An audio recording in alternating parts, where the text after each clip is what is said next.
Good evening, ladies and gentlemen. Please make your way to your seats, for the show is going to start any time soon, as long as I can get hold of the script. Barry, have you got the script? Yes, I've got it over here. What? I've got it over here. You've got it here? Oh, you've got it over there. Thank you very much. Yes, of course. Now then, forgive me. Forgive me. This is Peppa Pig. Yes, forgive me. Oh, yes, that's right. I understand exactly what we've got to do. There's a few buttons to push, and then the show starts. I'm not quite... How does this work again? I used to do this for a living, you know. I've forgotten. Anyway, ladies and gentlemen, any moment now, the... Oh, bugger.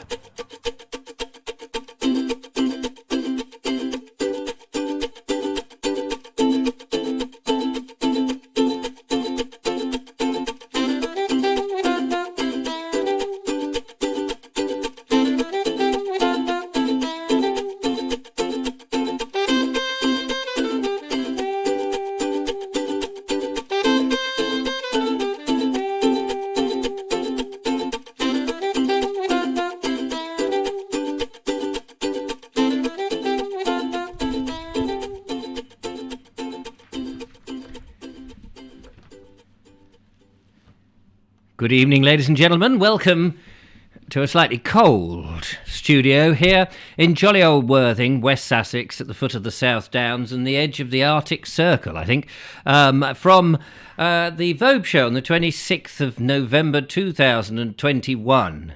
And I've got ice cubes all round my feet just to keep them tender and so they don't freeze. You know, I figured that if you have enough ice cubes already around there, you don't need to import them from the weather outside. How the devil are you? Thank you very much for joining me. Do keep yourselves nice and warm this evening. It's lovely to see all of you, every last one. We have a number of videos to get through in today's show, so that's good. It's a Friday, so that means it's the end of the week and we can all take our heads off and put our fingers back in the drawer and leave our knees chirping like trees in the breeze. We also have, we've got two videos and we've got a series of fascinating photographs from one of our keen photographers, TurboStream, who is going to be giving us some images of the Grand Scarborough. I don't know what the Grand Scarborough is, but the Grand Scarborough something or other, and the pier at Whitby and Bamburgh Castle up there in Northumberland. We're going to be looking at those and digesting the supernova that's flying above their heads. Also, I have some talking points to throw at you to see if you're interested in chatting to me. And you can, of course, respond by giving me a tinkle on the telephone, which the number is on your screen. It's 07934746790. 07437491602. And you can dial that backwards and get somebody from Timbuktu. But that's not the right place. That's not the show, obviously, because the show is here and you just so happen to be tuned in and watching it. Good gracious, how you managed to do that, I don't know. The lovely Julia is here, but she's invisible and keeping quiet in today's... What? Yes, I said that. You're invisible and keeping quiet. And she... What? Yeah, she's not going to interrupt me at all, she said. Before she said, I'll just... Yes, I know. You said you wasn't going to interrupt her. No, don't blow any bubbles. Thank you. She's not going to blow any bubbles or anything. She's actually at home. That was me just larking about, ladies and gentlemen. This is very warm. It's very warm in here now. This jacket, you may be astonished, absolutely flabbergasted to see me wearing a jacket. This is a Harris tweed jacket that was given to me by a gentleman, actually, called Alan. His father had it. His mother said, Alan, your dear old dad, I'm afraid, has departed, which is very sad, of course. And his mother said, that bald bloke you watch occasionally who ponces around on the hills in a tweedy coat, maybe he could do with it. So he got in touch with me and he said, Richard, would you like a tweed jacket? It's practically new. and Dad didn't want to be buried in it, so I thought you might like it. And I thought, yes, that would be lovely. It gets cold up here in the studio. I figured I could wear it with my very lovely hat that was knitted for me by Lisa. You may know her better as Ramiboo. And this scarf, who was knitted also by Lisa, that you may know better as Ramiboo, from America. And so I'm wearing that. So thank you very much, Alan. He's a fisherman, by the way. Goes out in one of those boats, rows himself out, row, row, row. No, not one of those dinghies across the channel, but he does go into the channel fishing. Must be very difficult with, trying to get some cod or some plaice or something else and ending up with a migrant. That must be dreadful. Oh, another migrant. It'd be all right if you could eat them, but I don't think we're allowed to do that. Anyway, it's very nice of you to join me. Thank you very much, Alan, for the nice warm coat. It's all very good. There's lots of people out there. They're coming in, thundering and making tremendous noises as they settle themselves into their little chairs. We've only got wooden chairs today with no cushions. I apologise for that. I did send the cushions out to be dry cleaned. Only somebody thought it would be a good idea to wet clean them. So they're soaking wet on the patio. So apologies for that. Never mind. We'll survive one way or another. Don't forget to give me a thumbs up if you're watching live. And if you're watching much, much later, give me £100. Thank you very much. Station Master Choice says, what happened to the heater that they had the other night? Yes, the heater I had the other night was a gas heater. Unfortunately, the front of it fell off and it is now deceased. It is no longer working. However, wool, of course, one of our lovely national treasures from days gone past when wool merchants were very rich people. They could afford to spend hours in the evening not watching I'm a Celebrity, Get Me Out of Here. Here's one way of getting me out of here. I'll go to hospital. That's a good way. No, they would sit and knit themselves lovely hats and scarves and Harris tweed jackets. And they knew what they were doing, those nitwits from the medieval times. Very sensible people. Also lived in very lovely Tudor-type houses, or even older, in fact, before the Tudors. So put that in your smoking pipe. Turbo Stream says you need a pipe from the kitchen to the studio to draw the heat up from the Essie. Actually, that's not a bad idea. That would be good. I could... Engine room, send up some more heat. And suck it up like that. That would be good. Station Master's Choice. Could Merlin work his magic on the heater? He probably could. What I actually need to get is some. It's not actually impairing the heater, although I gave the impression that the heater was devoid of life. That's not actually the case. The frontage fell off, so you get the these Calagas heaters, don't you? These ones that they wheel in from one room to the other with a massive great blue Calagas bottle on the inside that actually makes it impossible for the inefficient casters to be pushed around a house in the shag pile carpets that they have. Absolutely barking design. So you end up pushing at full arm's length or dragging or possibly in the end using a wheelbarrow to actually cart the heater about, because unless you've got lino, unless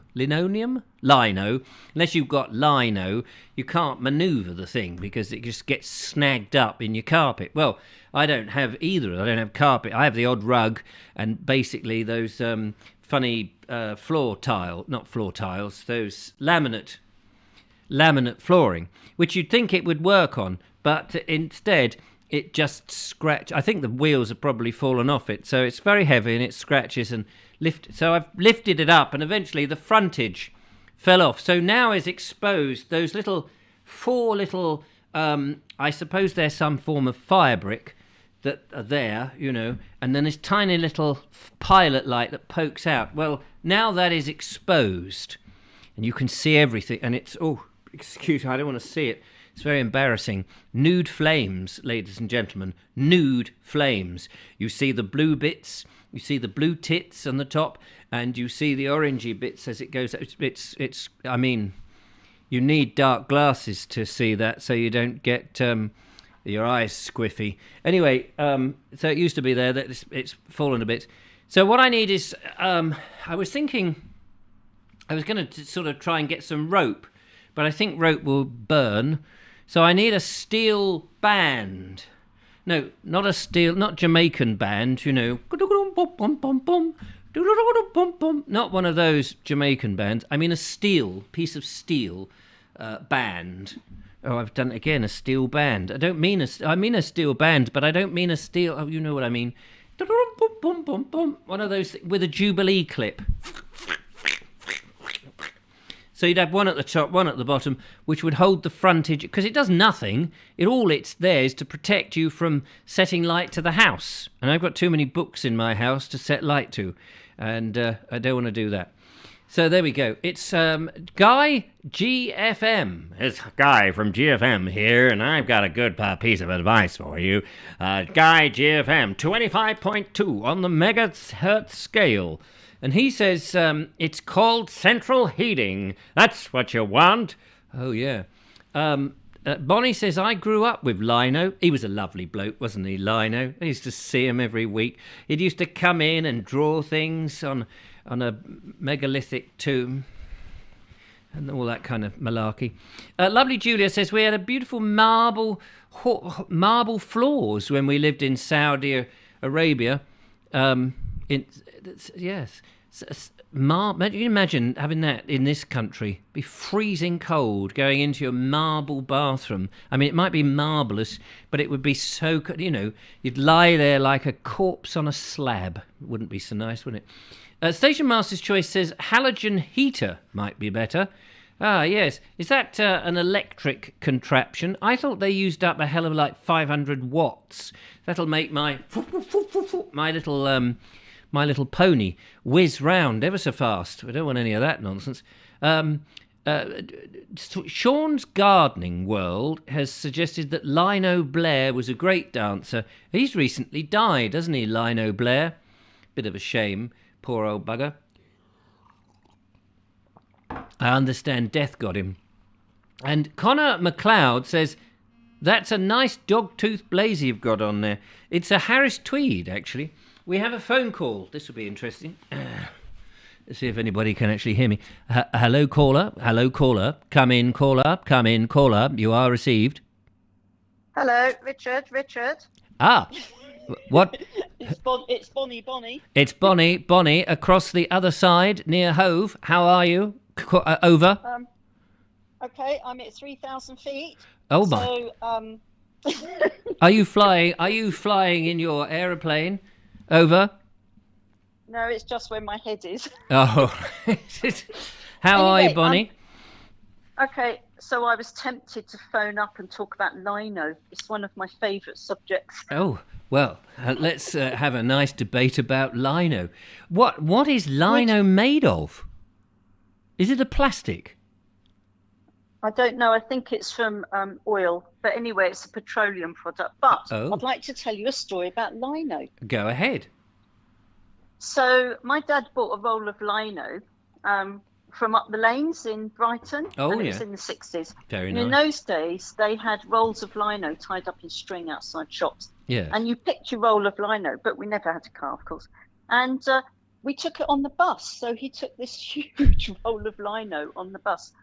And nobody batted an eyelid. Everybody just climbed over it, and it was in the aisle. Because I suppose everyone did that sort of. Everyone took the bus, didn't they? So they'd be carrying all sorts of odd things on the bus. Nobody was bothered. People took wardrobes on there, all sorts of things. Anyway, so he spent all weekend laying this lino, and it was, he really took a lot of effort to it, and he did it right up to the edge, and then got rid of all the bubbles, etc. Anyway, my auntie and uncle came to visit to see the lino, and my mum got on her hands and knees and shone it all up with Johnson's wax. It was all shiny. It was beautiful, this red lino. My auntie and uncle came to visit, and my auntie was quite large, Hattie Jake size. Oh, nice. And in those days, she wore high-heeled stiletto shoes. Can you guess what happened? Oh, no, she pierced it. literally walked all over the lino, and we ended up with all these little dents. Anyway, my mum used to lie to the neighbours and everybody and say that it was a special type of lino. It was really expensive because it had all these little dents in it. Pincushion lino. It's a very, a very acquired taste. Pincushion lino. Anyway, she then went and stole a carpet book from a carpet shop. She said she wanted to buy some carpet, and then they gave her the book of carpet squares. And she said she lost it. She hadn't. She'd stolen it. And she ripped them all out of the carpet book and sewed them all together and made a rug to go on top of the lino that had all the dents in. And did they accept this idea that she had lost a carpet book? How do you lose I just had it a second ago. Hang on a minute. I mean, they're dirty, great big things, aren't they? As heavy as anything. You could sort of drag that onto a bus. Oh, I think I left it on the number 36 to Southwick. Anyway, a few years later, she tried it again, but by then you had to pay a deposit if you wanted the carpet book. So now... Yeah, they got wise to her. Exactly. But we had a carpet book rug, which she was very proud of, and dotty lino, which she was also very proud of as well. So I wonder how anyway, much. That's my lino story. How much do you reckon a carpet book is these days? Because that actually might be cheaper to buy the carpet book and sew it all together and make your own rug than buying a decent-sized rug. Exactly, but I think it was my mum started the whole problem with carpet books. Yes. Before that, they were free; you could take them home. So take them home and place them about. She did have an idea of borrowing a wallpaper book and doing the same thing to the walls, but my dad wouldn't let her. No, just as well, I should think. That would be a strange concoction. Can you imagine a house that has that wallpaper on, and then many, many, many years later, 100 years later, people peel back the paint and everything to discover, oh, it had stripes. Oh, no. Sorry, teddy bear. No, wait a minute. There's giraffes over there. And no, there's stars. It would really confuse future architectural people. What do you call those? What are those people who dig up things and look at the remains? Archaeologists? Yes, architectural archaeologists. It would confuse future ones of those. Then she decided she wanted to make some furniture. We didn't have any furniture, so she got some cardboard boxes and glued them together and put buttons and a bit of string on for the drawers, and basically made bedside cabinets and cupboards and things out of cardboard boxes. Well, that's very enterprising. And covered them in wallpaper.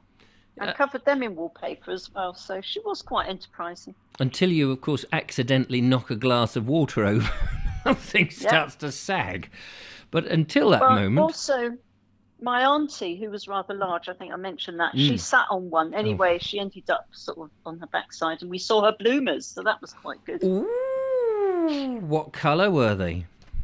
White, with lace around the edge. Oh, very fancy.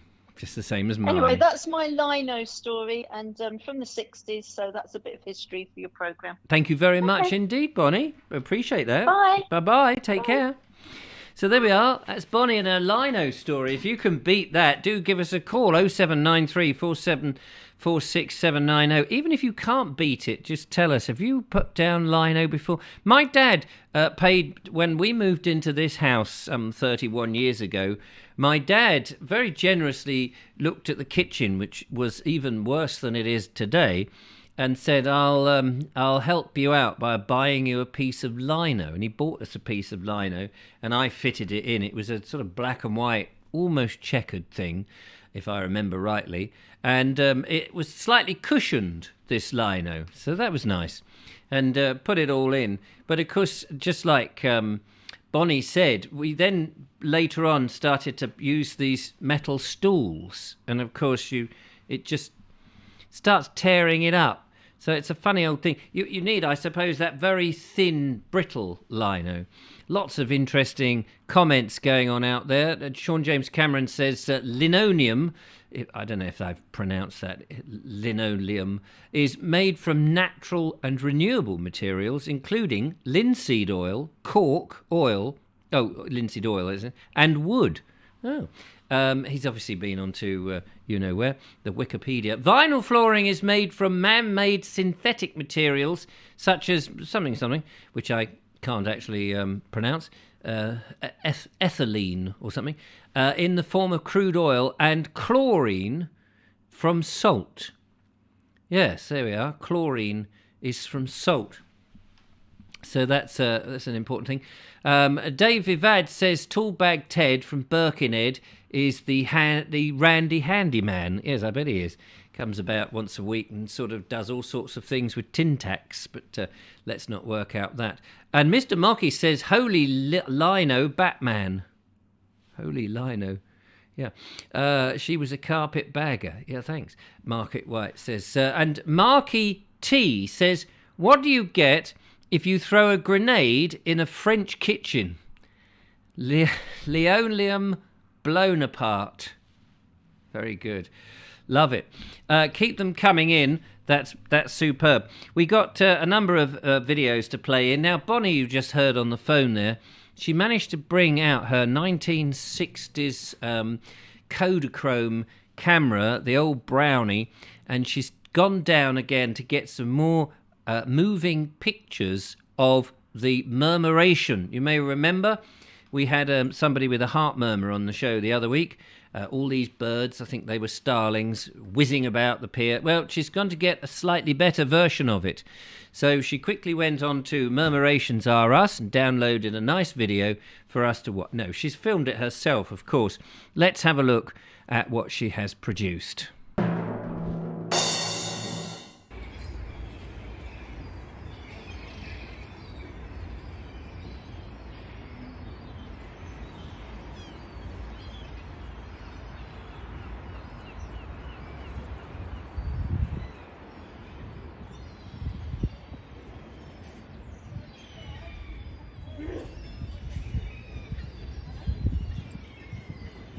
Group's very independent.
There you go. Murmuration, ladies and gentlemen. That's amazing. It did feel like Bonnie was actually flying with them there. Well done, Bonnie. That was brilliant. Fantastic.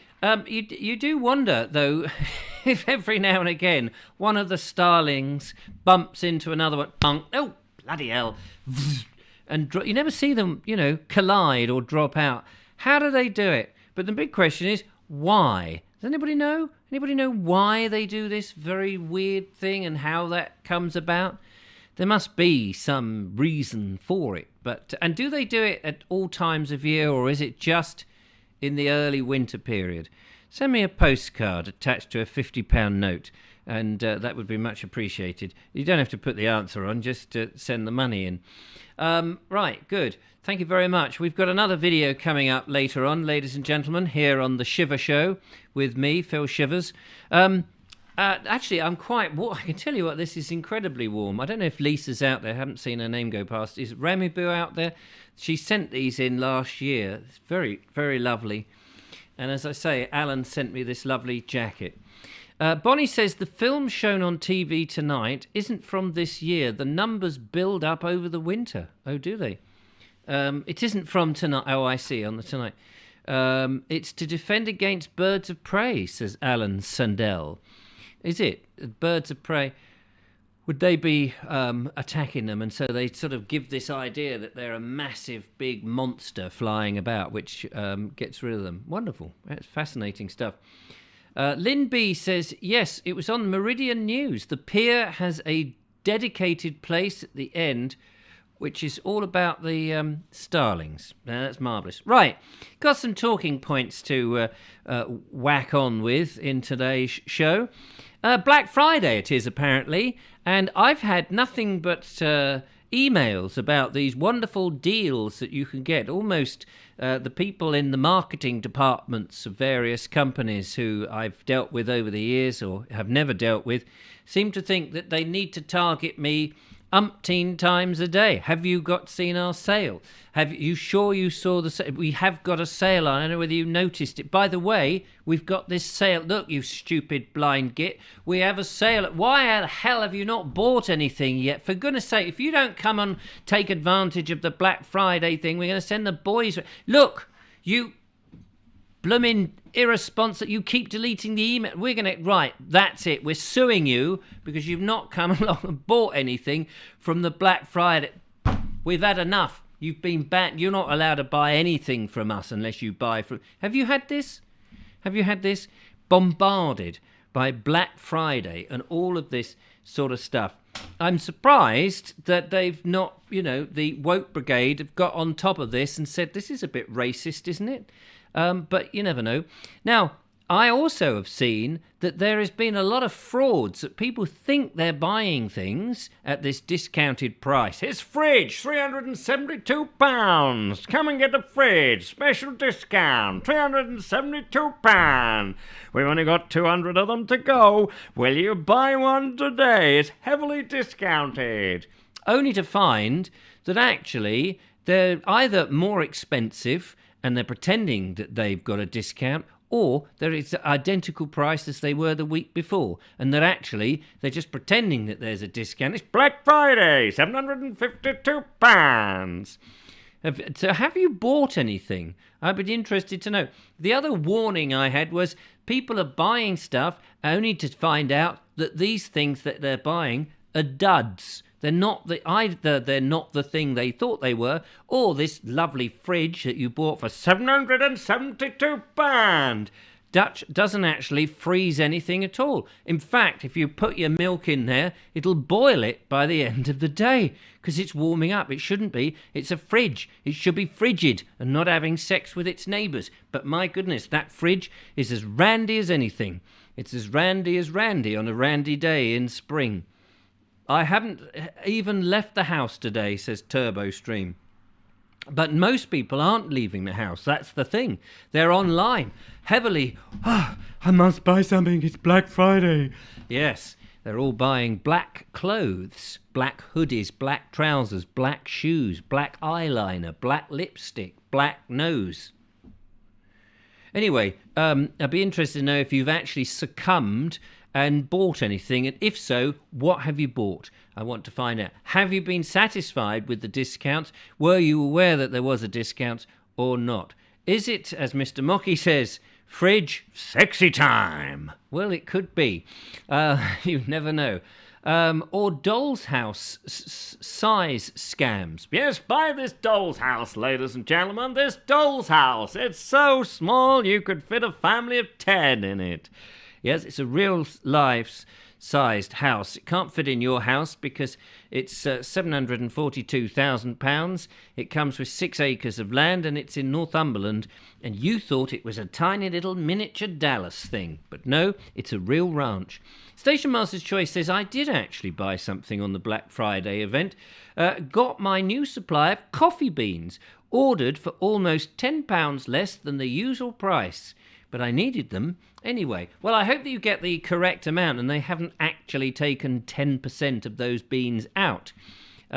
Michael White says, I bought something on Black Friday, but we'll have to send it back because it wasn't all white. Da-dum. Thanks.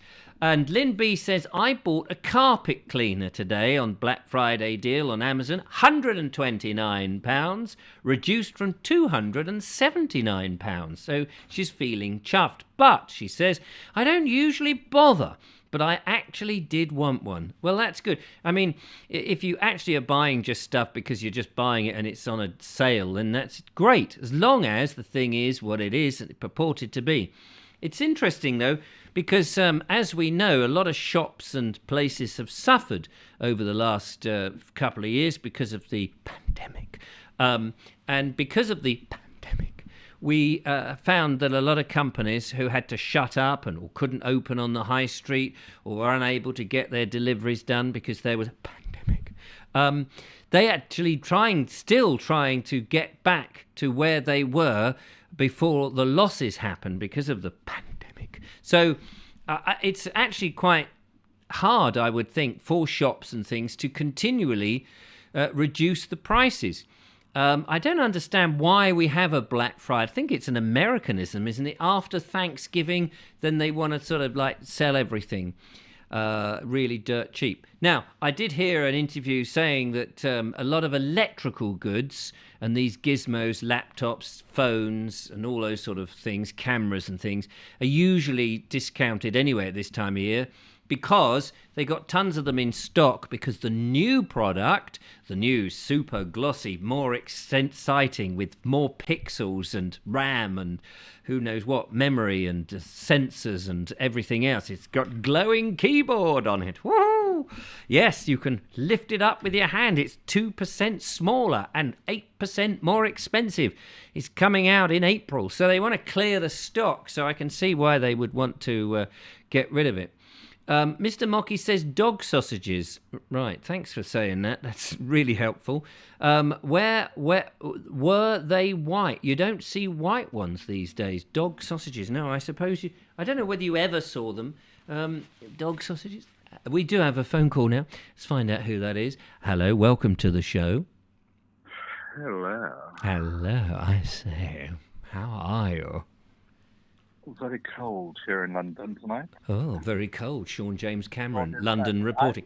London calling. London calling. This is London. Are you receiving me, London? Snow in the next 24 hours, man. You're expecting snow in London? 24 hours. Oh, gosh. Is this the beast from the east? Oh, not quite sure where it's coming from. Oh. But I saw a video yesterday, in fact. Oh, gosh, you've been out and about watching things. That said that Black Friday comes from the fact that up until now, shops would always be in through the red. But after Thanksgiving Day, they had so many sales, it was the first time where shops would go into the black. I see. So they've borrowed money left, right and centre and they have not made a profit. And then after they had these sales and things, they actually get a profit. So the receipts would go into the black. Ah, yeah. And they were asking students on a campus in America what do they think about Black Friday. And they said, well, I think it's a racist day and it needs to be changed. So because they didn't understand. They didn't understand accounting, basic accounting. And this girl said, well, I think it's disgusting because obviously Black Friday is when all the black people get served first in shops. Is that what she said? And then they explained what I've just explained to you. Yes. And everybody said, oh, well, I think that the name should stay. Ah.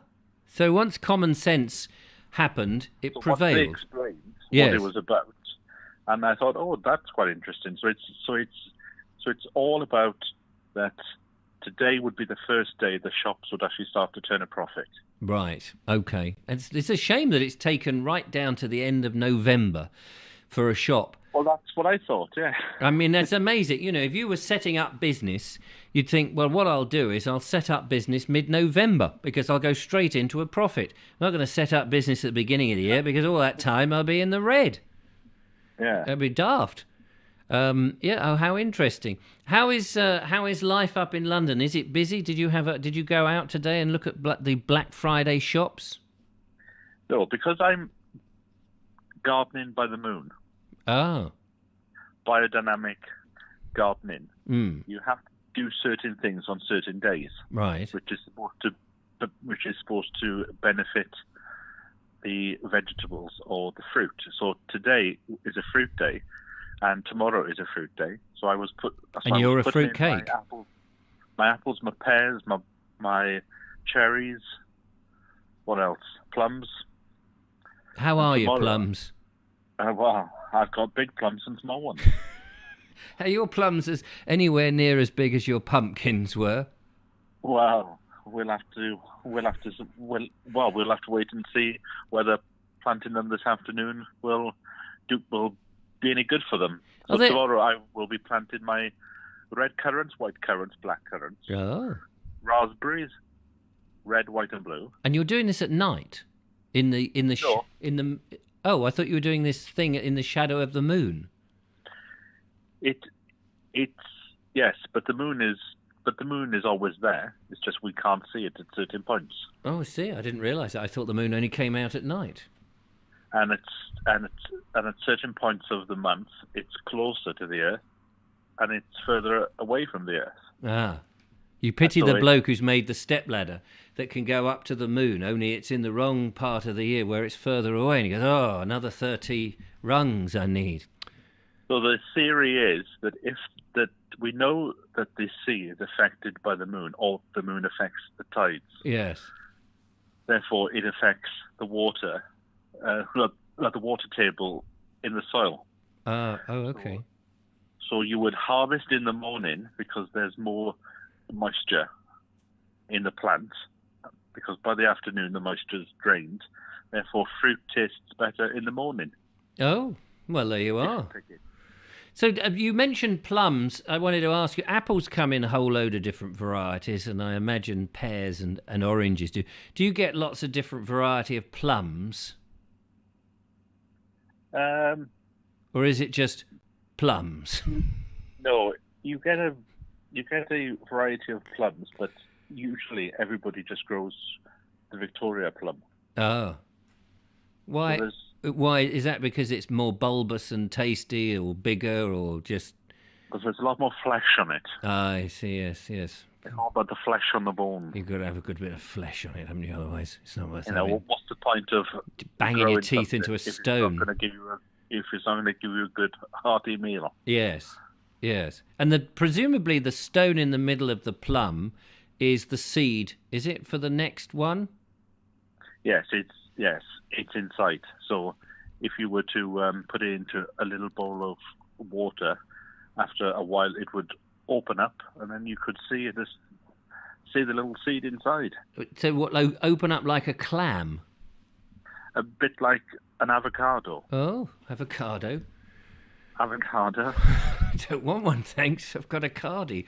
Well, there we are, you see. We've learnt something. Thank you very much, Sean James Cameron. Well, good luck with that. And thank you for the information about the reason why Black Friday is. There was, I think, it's a completely racial, inappropriate thing, and these poor people being served at the wrong time and all of that. But you've put me straight there.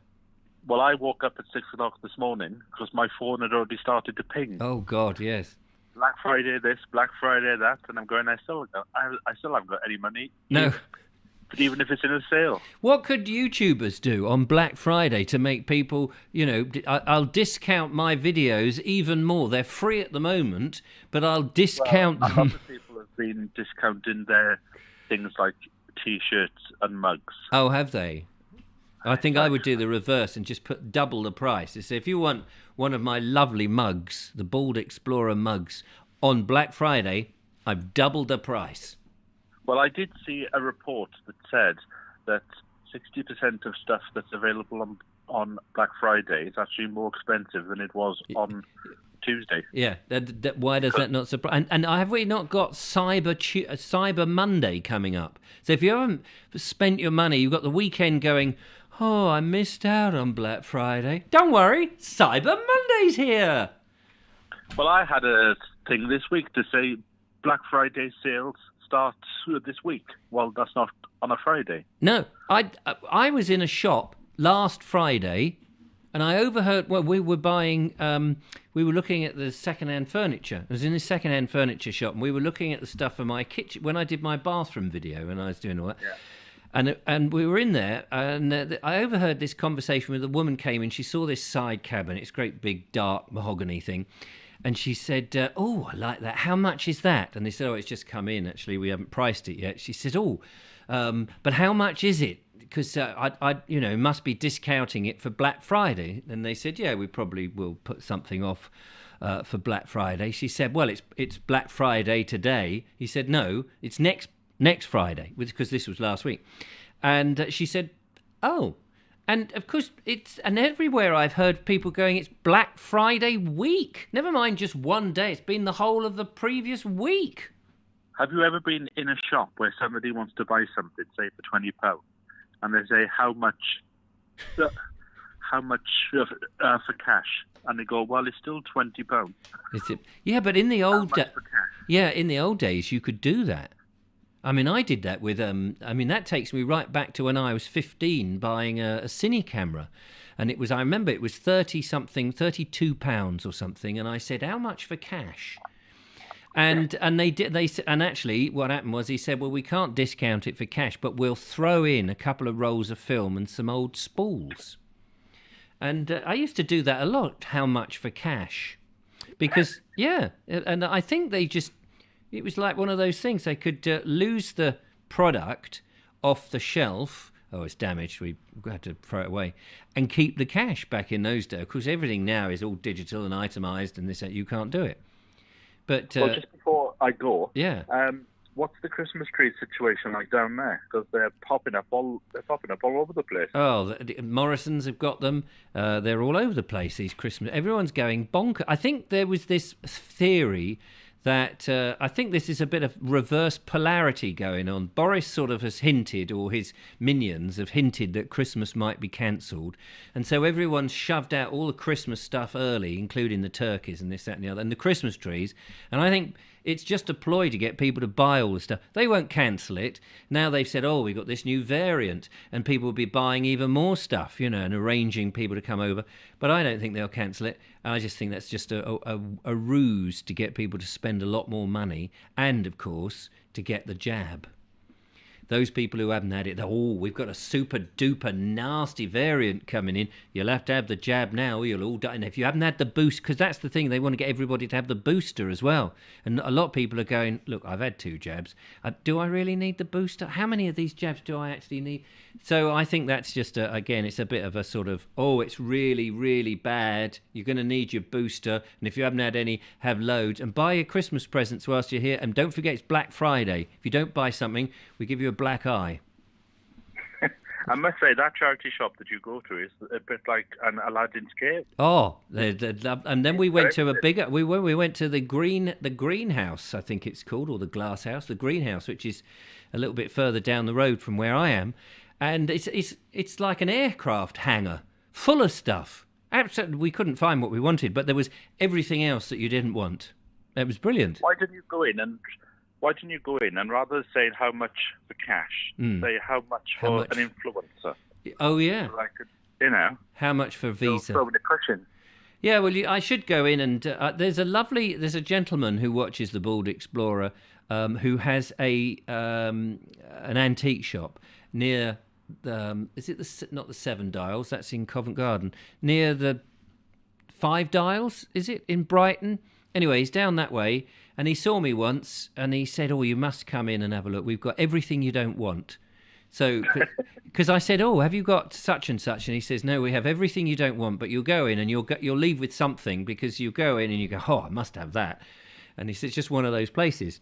So you go in thinking you're looking for a chaise longue. We haven't got a chaise longue, but what we do have is an old mangle, and so you come out with one. Anyway, so I'm hoping that I can get down to see him. I think his name's Gary. I'm not quite sure. Anyway. Well, don't forget, when you go in there, how much for cash? How much for cash? Thank you and good night. Take care. Look after yourself. Bye. There we are. That's Sean James Cameron from up north in Londonian. You may have heard of it. Lots of comments in there, and we'll go to our second video, and then we've got some photos to have a look at as time is ticking. Trev Travels says, I did that when I bought my boat. I offered cash, and cash did talk. I still think cash has a place. Obviously not in Morrison's. I mean, how much for cash? He's like, sorry, mate, we don't take cash anymore. Pretty much. Mr. Mocky says, with banks charging business, it's more expensive to take cash these days. It's a shame, because the old Visa card and the credit cards charge, don't they? You'd think that cash would be cheaper, but I suppose they have to process it. which is a shame. And yet, of course, it's all Starling, and they ought to be able to take it. Anne Wright says, we grew Saar plums, I think that's what she means, very productive, tasty variety. Have you tried them? Would recommend it. Saar plums? Fascinating. Interesting about the old plums there. I have put 20% discount on my website, says Trev Travels today. And has anybody bought anything as a result of that? Do you know, it didn't even occur to me to put anything on my... I don't think I can actually discount my mugs. I think they're the cheapest price you can buy. I've got one here. The Bald Explorer mugs on the baldexplorer.com website where you go to buy it is one of these sites that you upload the artwork, and there's a company, whoever it is, I can't even remember the company, and they build the stuff and send it to you, and they give you a starter price, and that tells you how much, and you know, so I can't remember what the mugs are, so say they're a tenner, just for the sake of argument.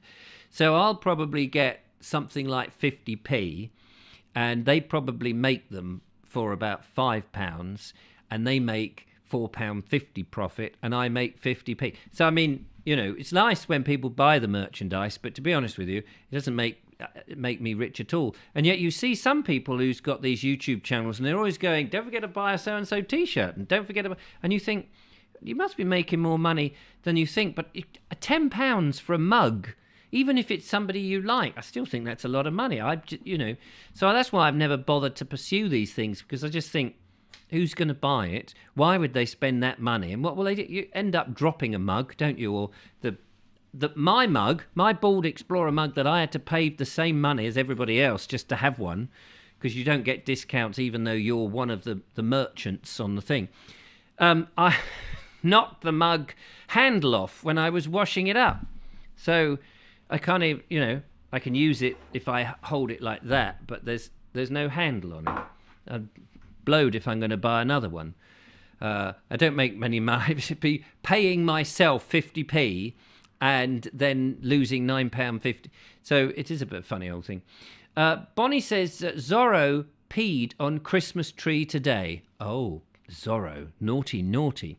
Ray of Hope says, I see that Boris has caused a lot of trouble with a French letter.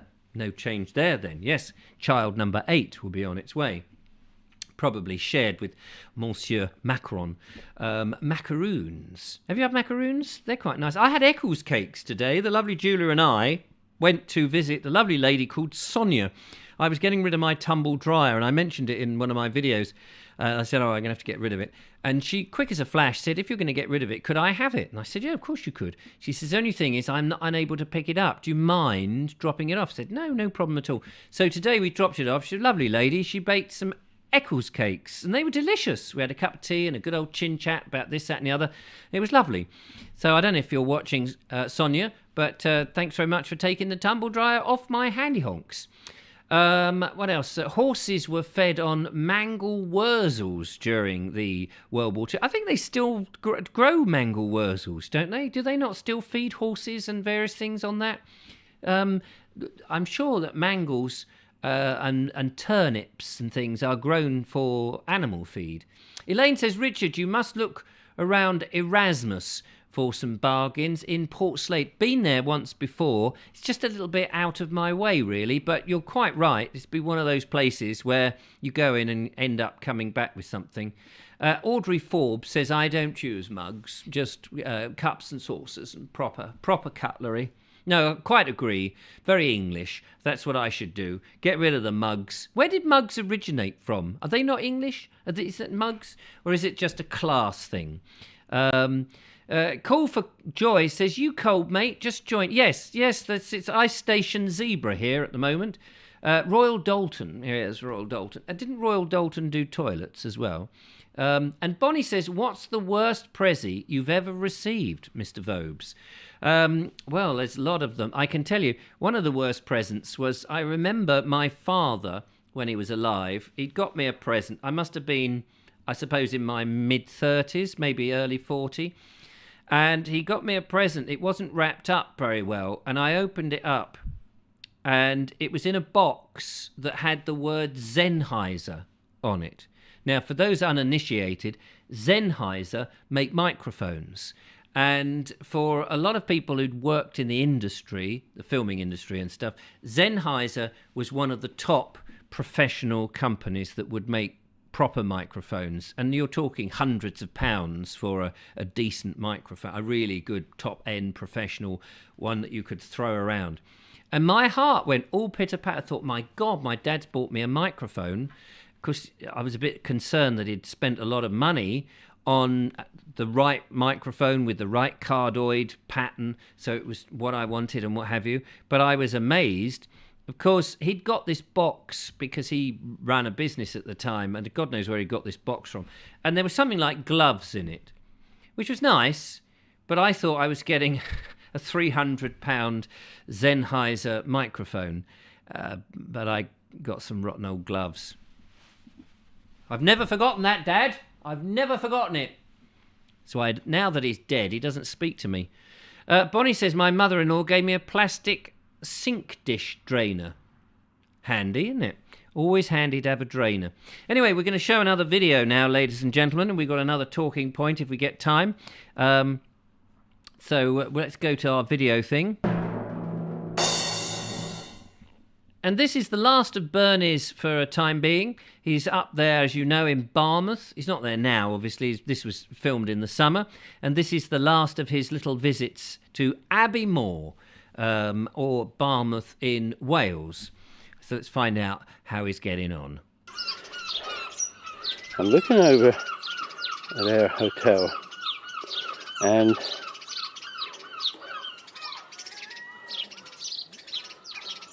you see those two windows there above that sloping roof.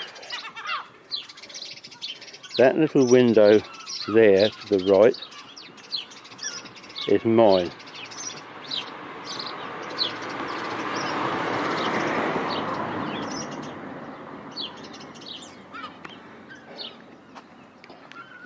So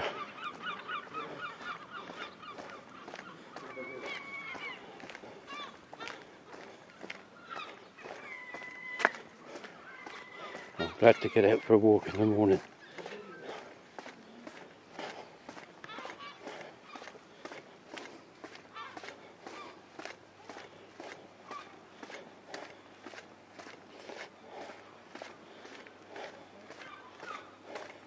It's very calming indeed.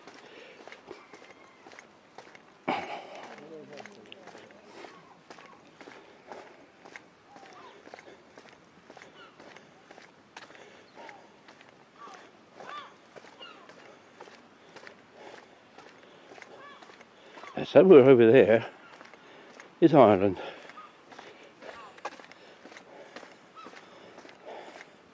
So I don't intend to try and swim and see how far it is.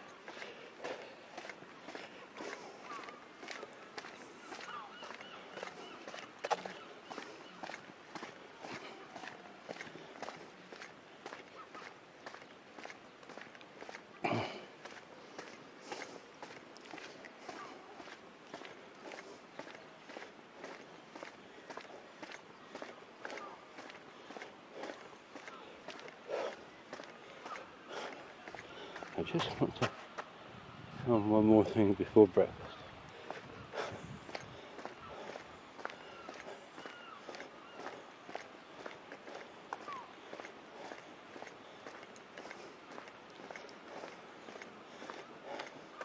I showed you briefly the Slane Peninsula earlier,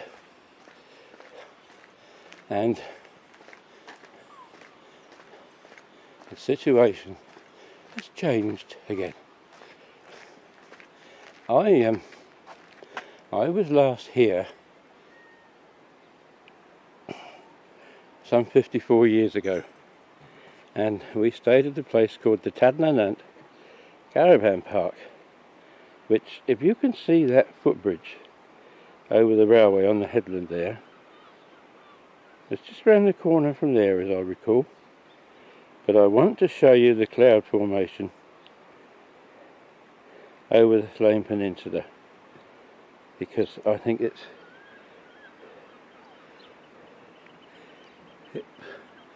a mixture of dark and light cloud.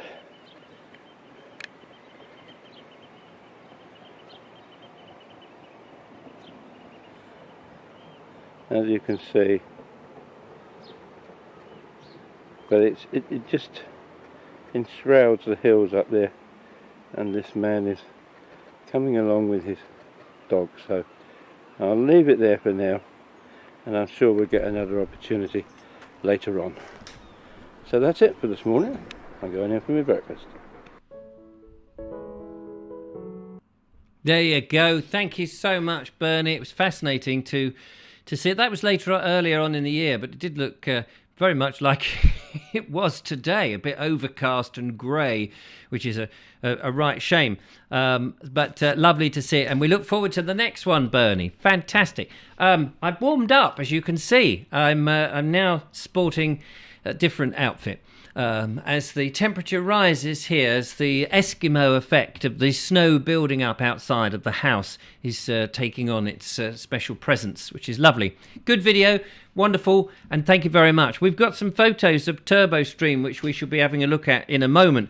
But I want to ask you, did you see, I don't watch the television anymore, but I heard about this on the radio, that Richard Madeley was in what's it called? I'm a Celebrity, Get Me Out of Here. Now, apparently that's been going for 19 years, that series. 19 years. And Ant and Dec don't look a day older than when they first started. Don't know how they managed to do that. I haven't actually seen it, so I can't tell you whether that's true. But apparently Richard Madeley left the show and it made some news and blah, blah, blah. I'm not really bothered about that so much. But I just want to ask, who watches things like that anymore? Who watches it? Does anybody watch these programs? Apparently they're down to, I don't know what they were at their height, but they're down to 3 million viewers, apparently, which is, of course, I'd be very pleased to have 3 million viewers watching the Vobes show. I think there's about 102, 103 watching at the moment, not million, just individuals. But thank you very much for tuning in and making me feel wanted on this cold and nasty, grim evening where the wind is lashing and the snow is piling up around and we've got snakes and vipers hiding in bed boxes and whatever else I can think of which makes some kind of sense, if nonsense. Anyway, who watches the television and who watches these old format programs? Do you still watch I'm a Celebrity? What's that other one? Not Dirty Dancing. Is it the ballroom dancing program, whatever that's called? And do they still do Dancing on Ice? Do they do anything like that? Yeah, I would like to know. Are you somebody who still watches these old programs? Do they still speak to you? And or if not, what are you moving on to? What are you watching these days? Will Martin says 19 years is too long. Can't beat a bit of Welsh air, says Henry Agincourt, which may well be true. Judith says she doesn't watch any reality shows anymore, or ever. I only watch it when I get paid to edit those kind of shows, says Stars. I thought you were Stars B. What happened to the B?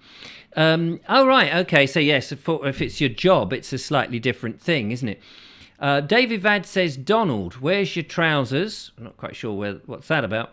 And Will Martin says, I don't watch normal TV anymore, only Netflix and YouTube. This must be a worry, is it not, for conventional terrestrial television? I mean, the only people really who will be watching this sort of stuff will be of a certain generation that was brought up on television and just could not really as easily make the move to television, presumably, because everybody's so used to these days, I would say, being able to watch stuff whenever they want. And if they want to watch something live or when it's being transmitted, they'd like to interact. I mean, that's the beauty of something like this and other live streams. The whole point of it is that you can interact. And actually, I find that if I watch other people's live streams and the stream is too busy and there's too many people, I'm actually turned off by that.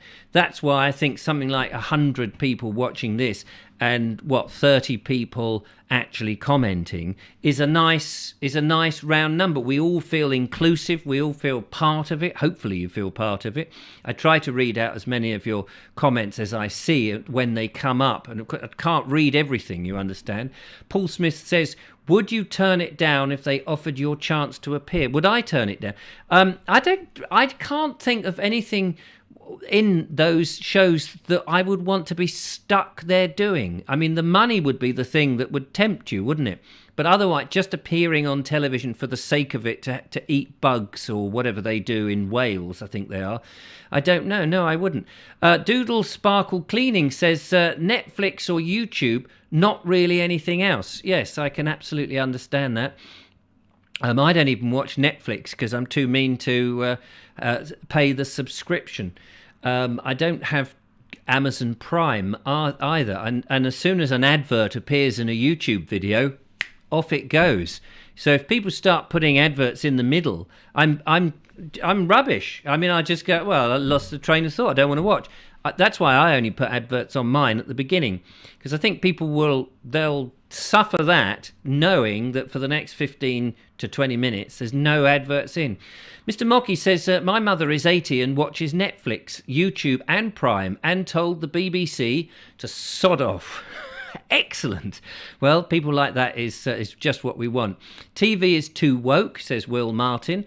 I think you're right, really. And Stars says Squid Game is brutal. Don't know what Squid Game is. Is that a fishing thing? Will Martin says Squid Game is excellent. I've no idea what that is. David Vad says, I thought you were a resistor, Michael, talking to Michael. And Mark Burgess says that Sky is now offering Peacock stream service at no extra charge.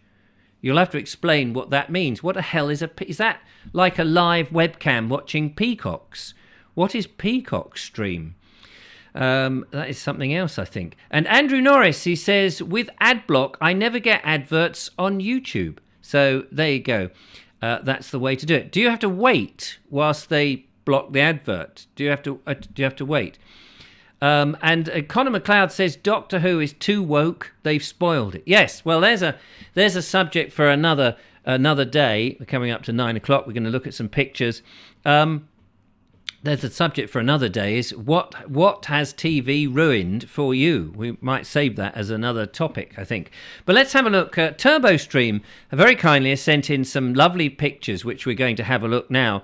And he says he's better at photography. That's his main love than videos. So we encourage people to send in pictures. So we're going to have a look at some of the pictures that he's done, and we're going to start here with this very lovely picture here, which is the Grand Hotel in Scarborough. And beautiful, look at that fantastic picture with all those beautiful iron railings, very Victoriana, isn't it? You could almost see the Victorians promenading along that entrance there to the pier. And what a grand looking pier, the hotel rather. What a grand looking hotel it is. I've been to Scarborough, but I don't remember the Grand, I have to say. I went down, they've got two beaches, two little coves, one and the other, and then in between there's the castle. It's a fascinating place, definitely well worth going. The second picture coming up, this is Whitby Pier. That's a lovely picture of a pier, actually, the end of the pier by the looks of things. And not a kiss me quick hat in sight. Again, lovely dynamic there of the iron railings. They do gets your eye to look down at that beautiful curve and the planks there. Beautiful pictures. Very good. Very nice. Robert Morsley says that unfortunately the hotel is actually falling apart. Oh, is it really? That is a shame. What a shame. And so let us have another little look here at the final picture, which is Bamberg. I don't know if I pronounced that right.